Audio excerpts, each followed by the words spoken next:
Do you have a cold open? I can talk about how I don't live in a piss hell anymore. Piss hell update. That would be a good update. No longer piss hell. Put in some kind of like, yeah.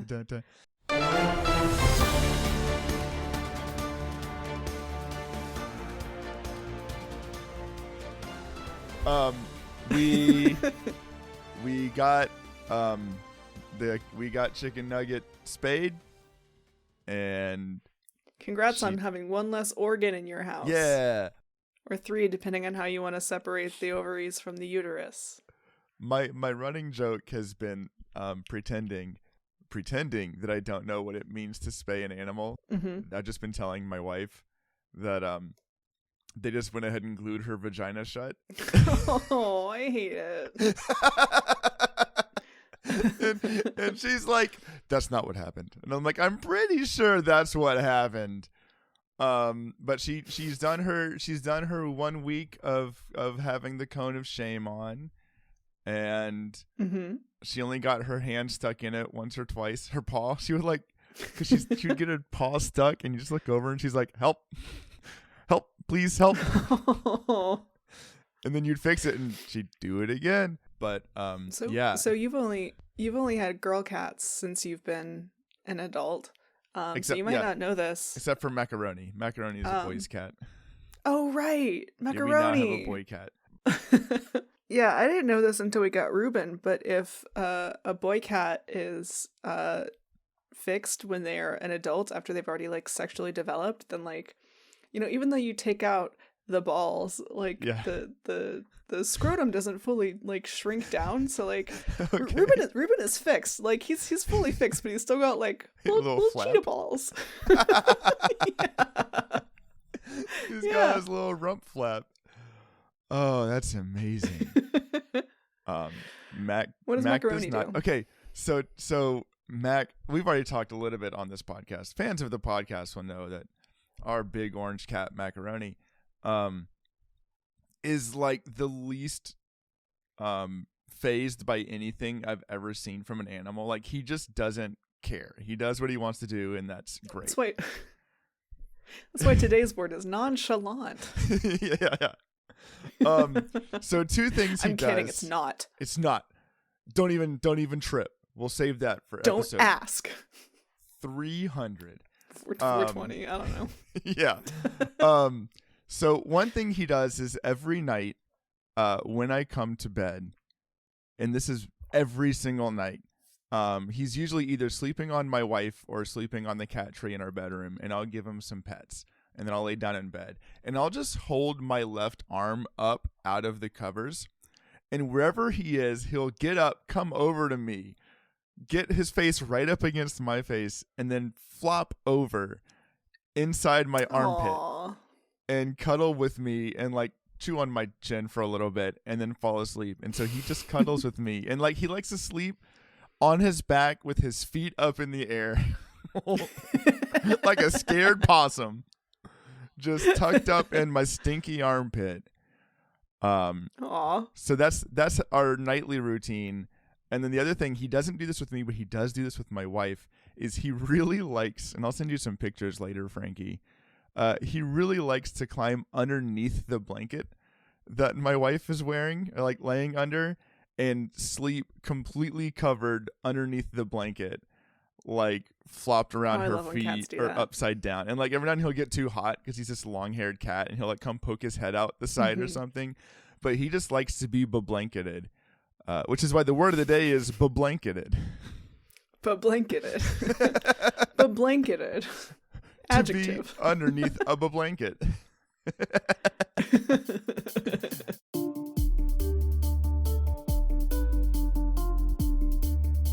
Polydactyl.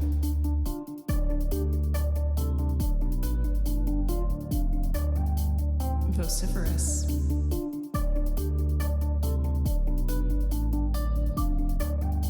Bombastic.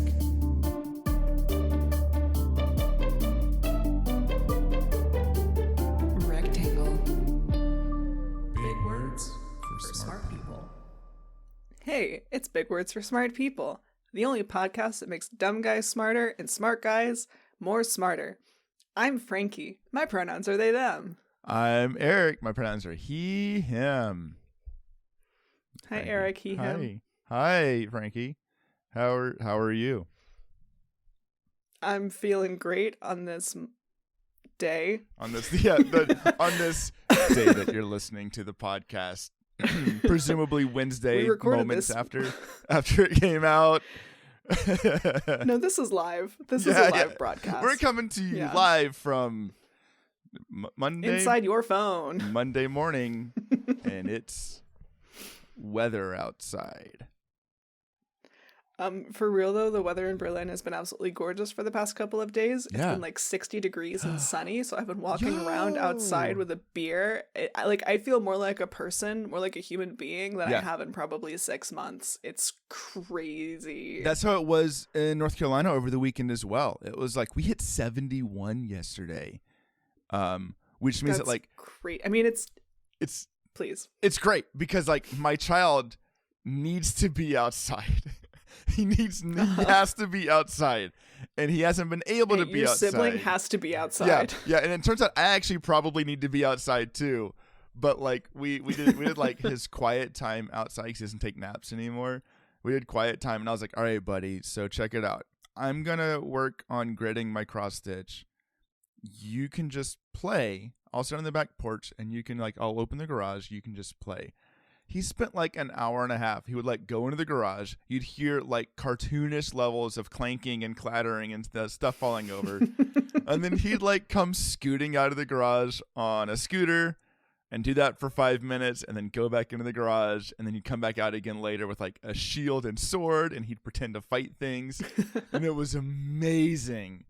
And it's just been really pleasant outside. It's raining today, so not as nice. But I'm glad you're a human again. Welcome back to humanity. Yeah. It's fine. It's fine. It's fine. Could be worse. There's a part of me that's like, oh my god, oh no, it's 60 degrees in February, but that is vastly overshadowed by the part of me that's like, thank God, it's 60 degrees in February. Photosynthesis. I just need light. Dude, you see that up here, in Berlin, people, across Germany, everywhere, far north, right? It starts to get nice and people will just, stand outside, just, staring straight at the sun, sunning themselves like lizards, myself included. You need it. It feels so fucking good. I don't even live far north and I still do that. It just feels nice. Hey, if you're listening to this right now and the weather's nice, go stand outside and stare directly into the sun for a couple of minutes. Really soak up that vitamin sun. Yeah, get that vitamin sun. I couldn't think of anything. Get some vitamin D's nuts.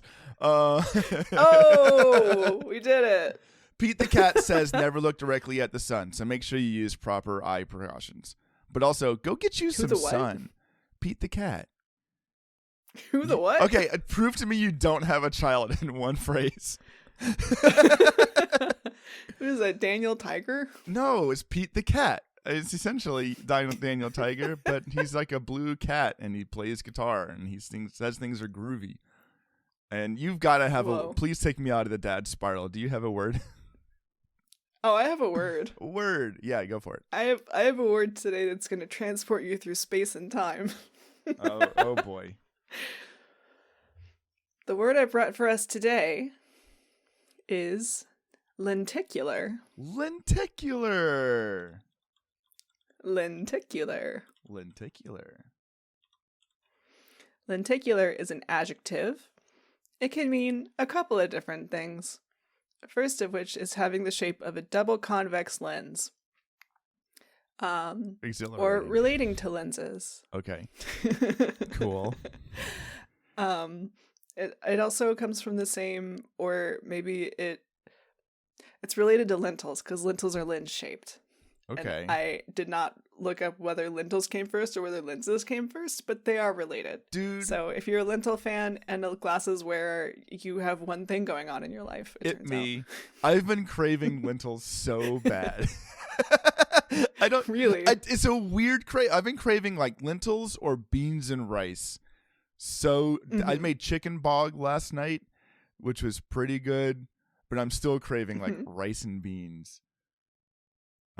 Chicken Dude, bog lentils is good. are lentils are so healthy. They're so good for you, full of fiber. They give me like painful levels of gas. It's really bad. I don't eat a lot of lentils. Real challenging stuff over on the Frankie side of things.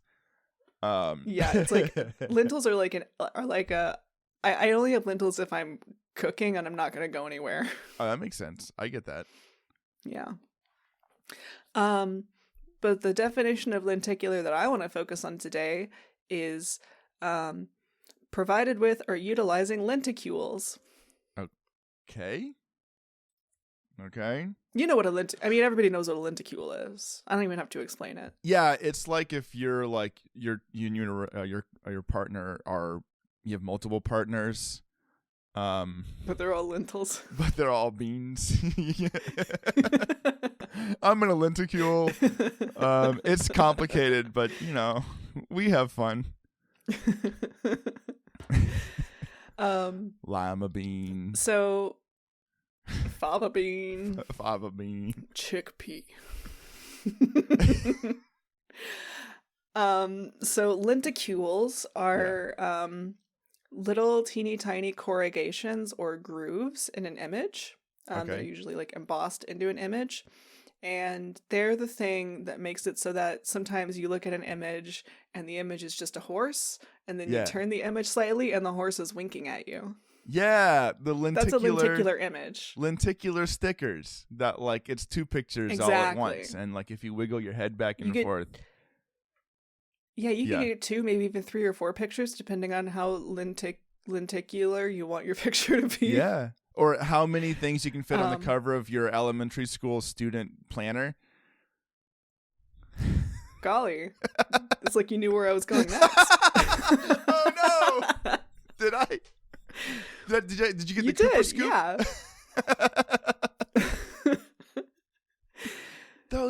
I brought this word in. Yeah. I brought this word in today because I thought it was really interesting that like these lenticular school planners were such like a ubiquitous memory for anyone who grew up in the US and also Canada, I learned. Okay. Between like the late 80s to the early 00s. Yeah. It was like everybody had these planners, but it's like why? Why this? Why is this the thing?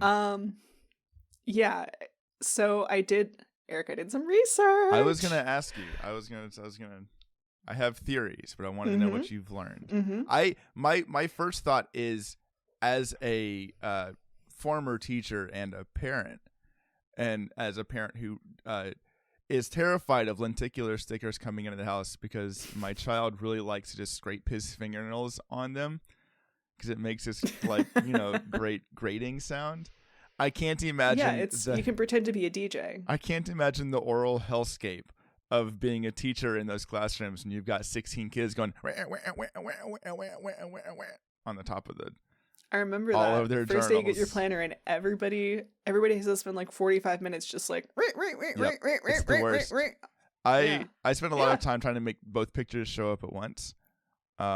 And I also, before you go into your research, because I'm excited for your research, have an incredibly vivid memory of like somewhere in probably February in the planner when I was in 4th grade, there was a picture of a really close zoomed in picture of hair follicles. And I didn't like it. And I spent a lot of time thumbing to that page and being like, I don't like this. I don't like looking at this. And that's how I killed many a class. Did I learn anything in class? No, I did not. Was I bad at writing? Absolutely. Did I know a lot about that one picture of a hair follicle? 100%. Yup. Didn't like it. It got a lot of work. It got a lot of use. So here's a question for you. Okay. I have a couple questions. But before I get into the research, I want to get like a bit of a vibe check first. So you do not like the sound of the lenticular images? I like it if I'm the one making it. I That's don't a like critical aspect of it, I think. 100%. I think like if somebody else is doing Yeah. it, like, and I'm not feeling it, I don't like it. But I don't think I Yeah. would do it anymore because I paint my nails, and that seems like a really cool way just to ruin my nail job immediately. Yeah. So I think it's a really nice sensation when Sure. you're scratching it with your Yeah. nails. It's a nice little like it's like Stemming. the Szechuan peppercorn buzz. Okay, cool. I'm a gourmand now. Yeah, okay. You mean the flavor that's your body telling you this is poison, don't put it inside me? And you're like, I like the spicy poison Actually, flavor. Dude, Szechuan peppercorn heat is like really, really interesting because it does actually make your lips, your gums, your tongue vibrate at a very specific frequency. So that tingle you feel is not capsaicin; it's actual like mechanical movement of your tissues. When you had these planners and you finished a week, did you like fold the pages down? Did you rip them out? Did you just leave them? You already know I alternated folding top down and top like bottom up to make a cool V shape through the entire fucking Dude, planner. so did I. Yeah, and you already So know did I. I would get so excited I would do it days ahead of time. I probably learned it from you. Probably. You know what else I did in Now let me school to think kill about time it. instead of learning? I used to take I used to take two number 2 pencils, like with the flat sides, like the hexagonal ones, and I would use the tip of one and run it really fast on the side of another until I drilled a hole through the entire pencil using another pencil.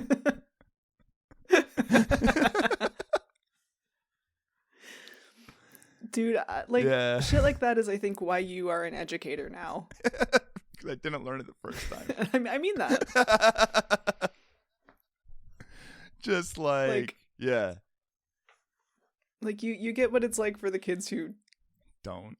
are like you. Even the kids who are like, how short can I make this pencil and still write with it?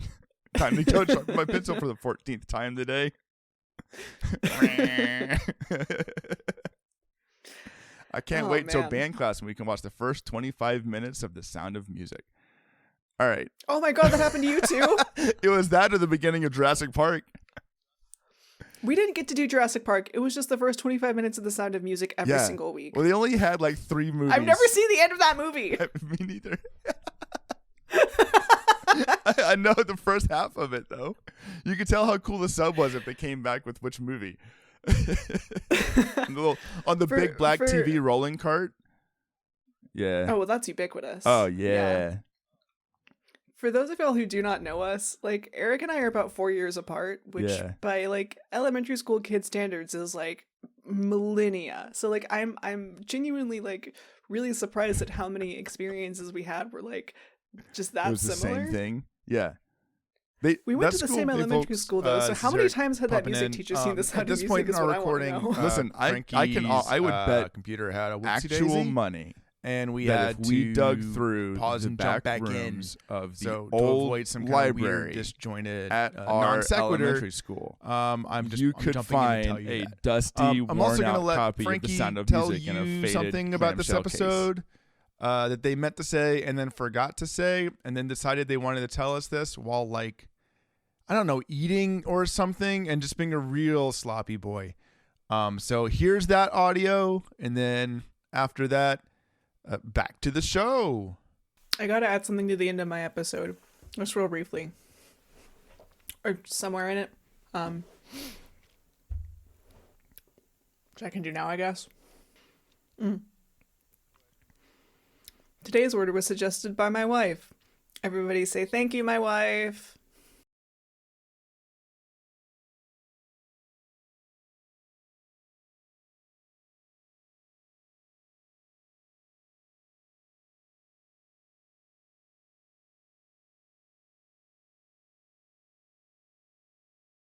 Yeah, so I wanted to look into why these lenticular journals were so ubiquitous throughout probably the 80s. I wasn't there, but at least the 90s and the 00s, you know? Why were they lenticular? Why did everybody have them? And I gotta be honest, there isn't a lot out there, but I did find one article, pretty much everything that I cite will be from this one article called "Every Kid Had the Same School Issued Planner, but Why" by Kelly Jensen. We'll put a link in the show notes. It's a good read. Okay. But yeah, like most great stories, this one traces back to Ronald Reagan. Okay. Yeah. Reagan loved having 3 pictures at once. He couldn't make a decision. Reagan loved it when you had a picture of a horse and sometimes the horse winked at you. Yeah. Lots of winking horses and a spaceship. And a spaceship, and also a clock. I don't know. Rainforest. And a garbanzo bean. It all comes back again. And a lentil. One lentil. One lentil. A lenticular. A lenticular lollipop. lentil. Oh boy. Lenticulental. I remember a lot This of is like nothing. I remember a lot of like rainforest imagery on mine. Lots of like tree frogs, stuff like that. They loved them some tree frogs. But it turns out that nearly half of students in the USA and Canada had lenticular planners in like the late 90s to early 00s. So like this really is like a somewhat ubiquitous experience. It's not just like everybody that I know had them, so like everybody knows about them, you know. But basically, in the 80s, Ronald Reagan really, really, really wanted to dismantle the Department of Education. Huh. It's a good thing nobody ever tried that again. Everything's a circle. It all comes back around.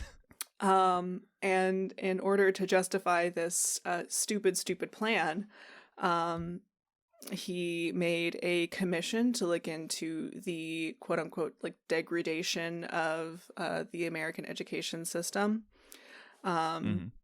So yeah, they made a commission that was comprised of 12 administrators, 1 business person, 1 chemist, 1 physicist, 1 politician, 1 conservative activist, and 1 teacher. So we're good. Represented. Yeah. Teacher. It's all it takes. It's the one. Yeah. And I like how like everyone else is like kind of leaning and it's like it's just a teacher. Mm-hmm. All right, cool. What do they teach? Gym. I'm a PE teacher. Driver's ed. That's the same thing, y'all. It's gym, driver's ed, and football. I teach gun safety for women. And also welding. Discrete math.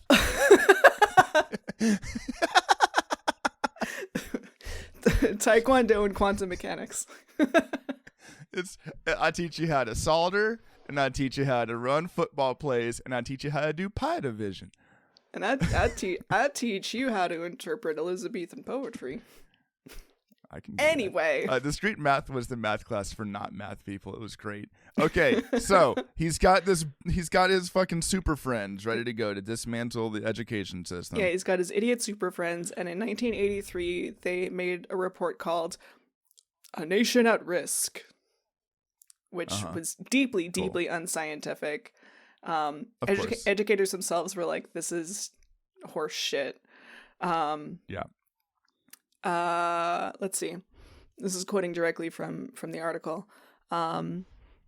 The report pushed for an overhaul of education, and much of the language in the report mirrors what we're hearing right now across the country related to education. We are a nation of poorly educated young people, failing to meet the needs of a global world.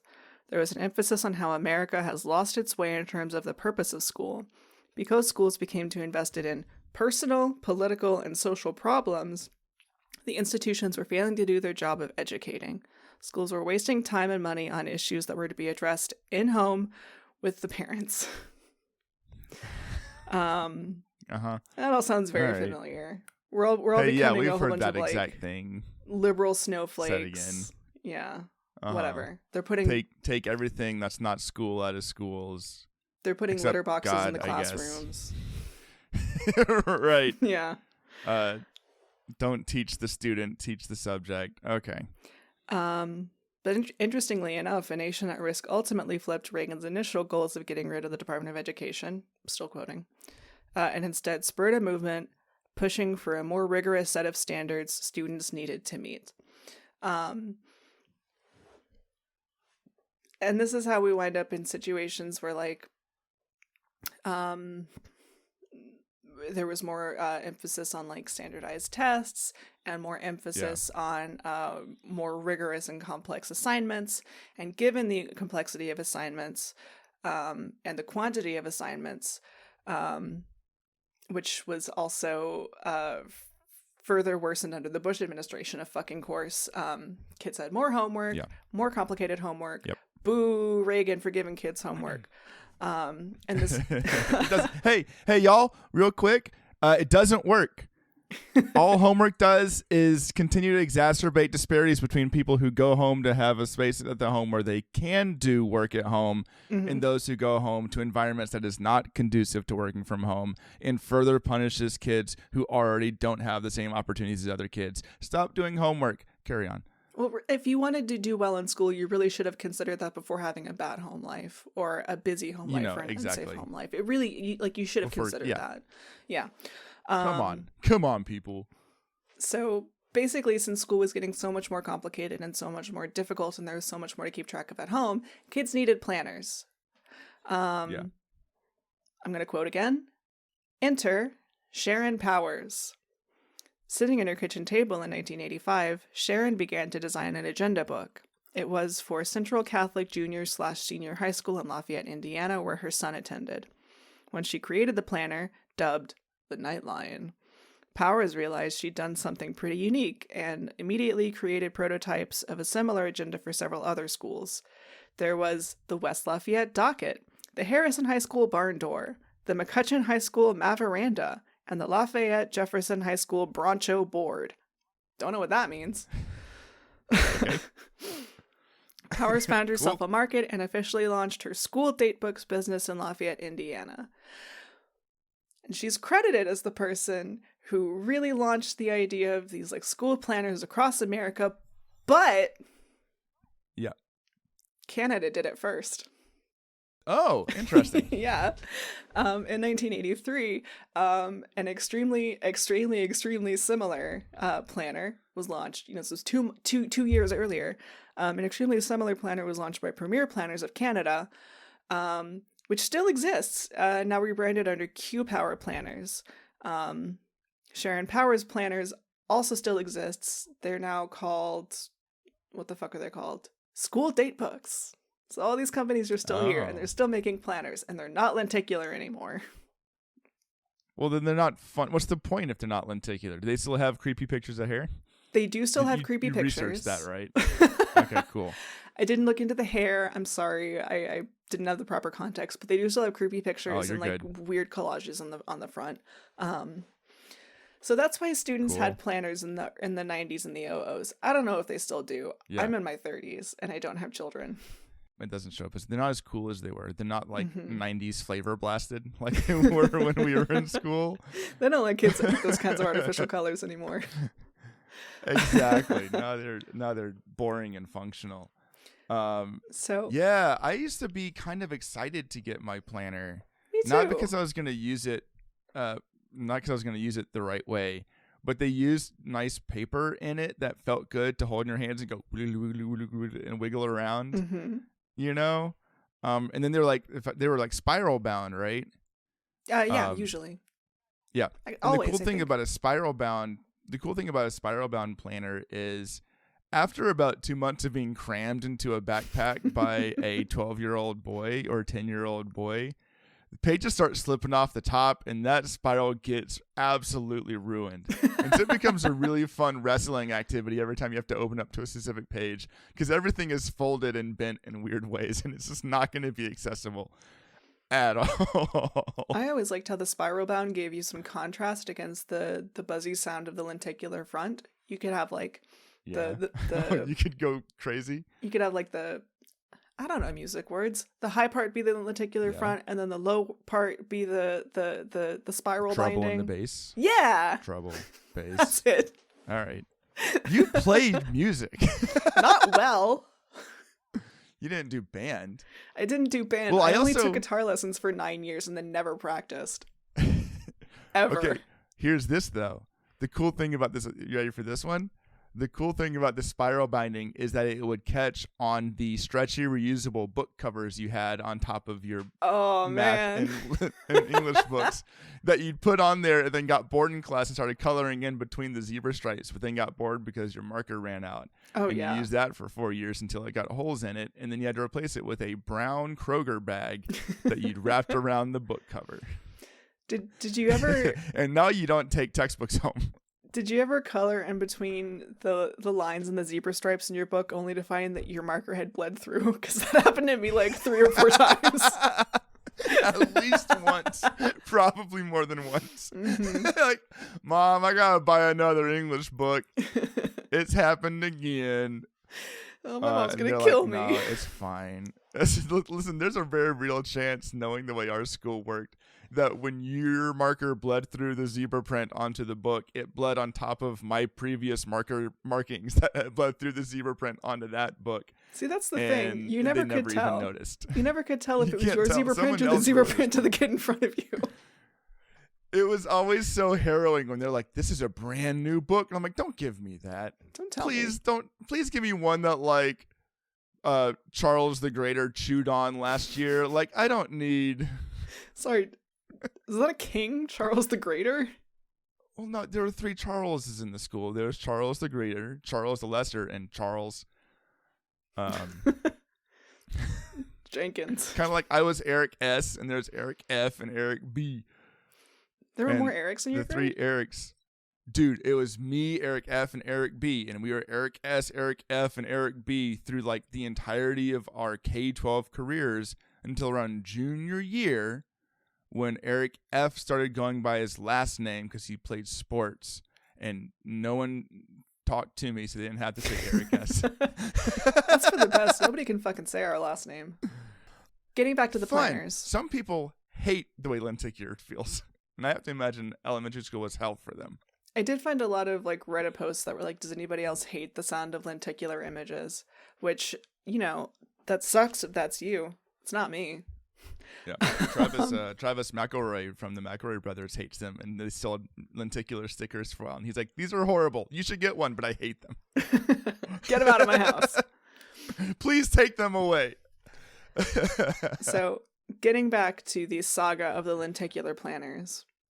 We Yes. know now why children had planners. But why were they lenticular? ADHD is what my brain says. Got 3 more shits to look at. It's not the teacher or the learning. That's about as good an answer as I can find. I genuinely cannot find any answer about why they were lenticular. I think it just comes down to it's cool and kids like it. It's tactile. I think it and comes it's down to it was the interesting. 90s. Like Also that. in the 90s, that's like it's like it was just like that was the period. Like that was like a newer technology. There were like some billboards that were also lenticular, where like when you drove past the billboard, the image would change. Mm-hmm. That feels very much just like a product of the time. Yeah. Now they're like automated though. Automated lenticular notebooks. Yeah, we're going to have like OLED lenticulars where each individual panel is controlled by its own sensor. It has to show you a winking horse. It has a tiny, extremely volatile lithium battery that just gently sways the notebook back and forth. Yeah, that cannot be subjected to pressure. As Absolutely a child not. crams it into their backpack. And it cannot be recycled. Do not fly with this. Do not throw it in. Can't be thrown in the trash though. Ooh, don't put it in the trash. These things get hot.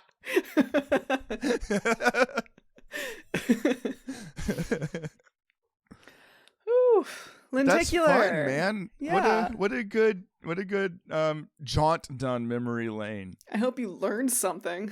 Listen, I need to ask my wife, 1, if she had these, and 2, if she still has them, because she's that special kind of nerd that keeps all of her planners, and I want to know how early that started. Oh, wow. I couldn't wait she to has get rid like of a mine. box of like 4 lenticular. Mine didn't make it to January, if we're being honest. If you destroy it, they give you a new one, and you can fold more pages over. I never and that's knew a that. pretty good way to kill at least 3 I days was a in good class. kid. They must have been so glad that you were the one that came after me, because I was a problem, and I also cried a lot, so I would get in trouble for doing things, cry, and then get a new lenticular journal to ruin. Meanwhile, I was so scared of doing anything wrong that I never did anything, and I also couldn't cry. Yeah, well. Da-da-bum-ba-da-bum. If you like what we do, Please tell me. please let us know. Follow us on social medias or YouTube. If you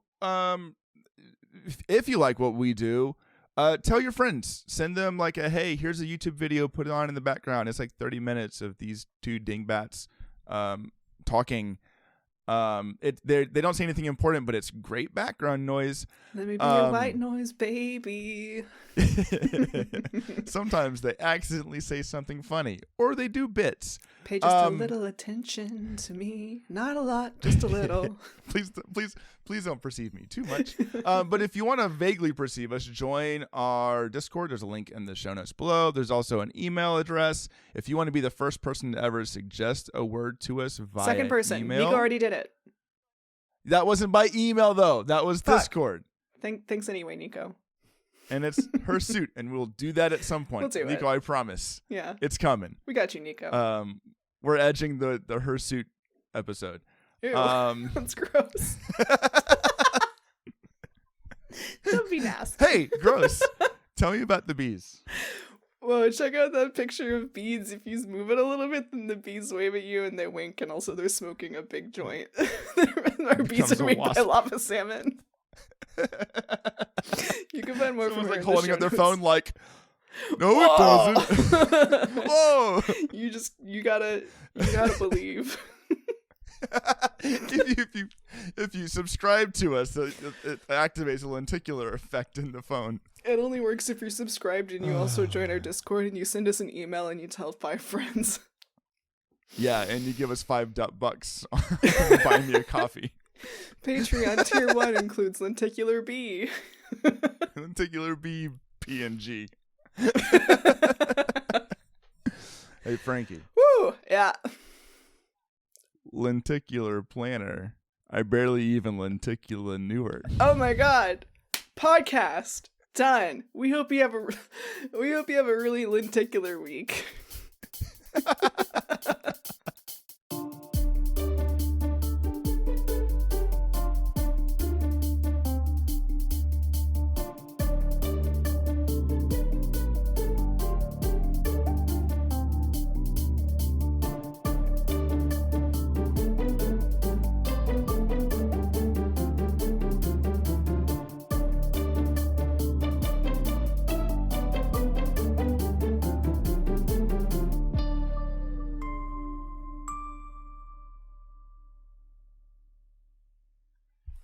Woo! That was fun.